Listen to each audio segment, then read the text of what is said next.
Hello everybody, my name is Mike Van Dyke. I hope you're enjoying the lesson so far. For this step, we're going to walk through the discernment process for the song The Man by Taylor Swift. And this is meant to be an illustration for you about what discernment might look like. The next step 4, will be you actually looking through your playlist and picking a song that you'll be discerning for yourself. So to start for discernment, we want to ask those 5 curious questions. And the first question is, what is the mood of the song? I find that the music actually is quite happy. It's upbeat, it's a pop song, I love some of the rhythms that are being used, it's bouncy.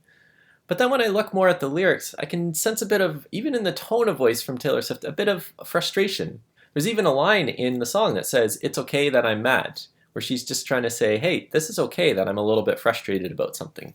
So I'd say the mood of the song is a mixture of happiness in the music and then a bit of frustration in the lyrics. The second question to ask is, well, what part of the song sticks in your memory?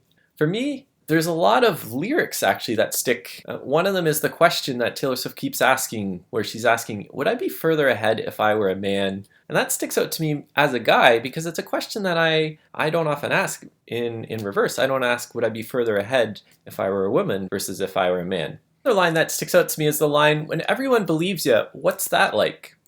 And I think this stood out to me particularly after I watched her Miss Americana documentary, where she was expressing some of the frustration around her experience of being in court and people not believing her. There was a case where a radio DJ groped her at a photo shoot. Several people saw it. The radio DJ was fired, but then the radio DJ sued Taylor Swift and took Taylor Swift to court, and there was a lot of questioning around what she was saying. Was it true or not? And then the final line that stuck out to me was this line, could I be separated from my good ideas and power moves?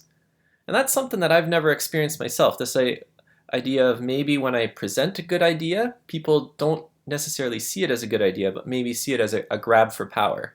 The third question to ask is, well, why did Taylor Swift write this song?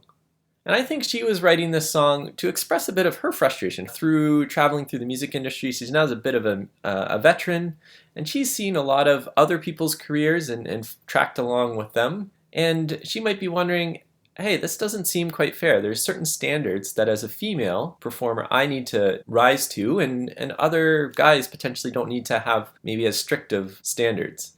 So I think Taylor Swift's really trying to inspire women who might be hearing this song, and then also educate men a little bit through the song too about the experience of women. I always never want to forget too that Taylor Swift is a pop star, so she is writing this song to earn a living.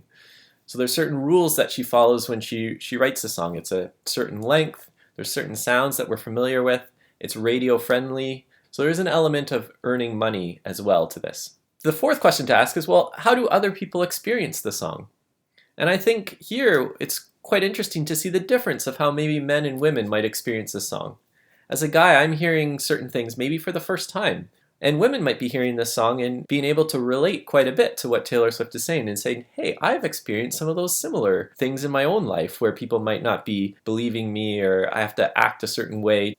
It was actually interesting too. I shared this song with a youth group recently, and some of the guys, when they heard the song, were actually feeling a bit attacked by it. They felt rather than Taylor Swift trying to raise women up, she was actually pushing men down. So that led to an interesting discussion about, are men privileged? Are they not? How is that changing? And dynamics there. So it is interesting to know that we may experience the song a certain way, but there's other people in our community who are experiencing that song very differently. And we have to actually be curious and listen to what some of those experiences might be, because that's going to really help us in the discernment process. And then the final question to ask is, well, how does this song match my values? And for me, I find this song really matches my values in that I think all human beings are incredibly important and precious, and that we're all made in the image of God. And as an image bearer of God, I think I need to learn how to love the same way God loves all of his creation. That means I have to make sure that maybe I'm not pushing other human beings down. I can look to the person of Jesus, and I can see in his life so many examples where he takes people who are marginalized, or the society says, oh, you're not as important as other people. Jesus says, no, you're all important, and I'm intentionally going to take those who may be being pushed down, and I'm going to raise them up. I'm going to use them in really cool ways. So I think in this song, Taylor Swift is kind of expressing that frustration of some of that injustice that she sees where people are being treated differently, and she doesn't think that that's right, that we're all incredibly important, and I think I would agree with that. as well. So now that we've asked those 5 curious questions, we get to the second step of discernment, where we have to decide, hey, how are we going to respond to the song in the future? And for me, I'm going to choose that I'm going to critique this song.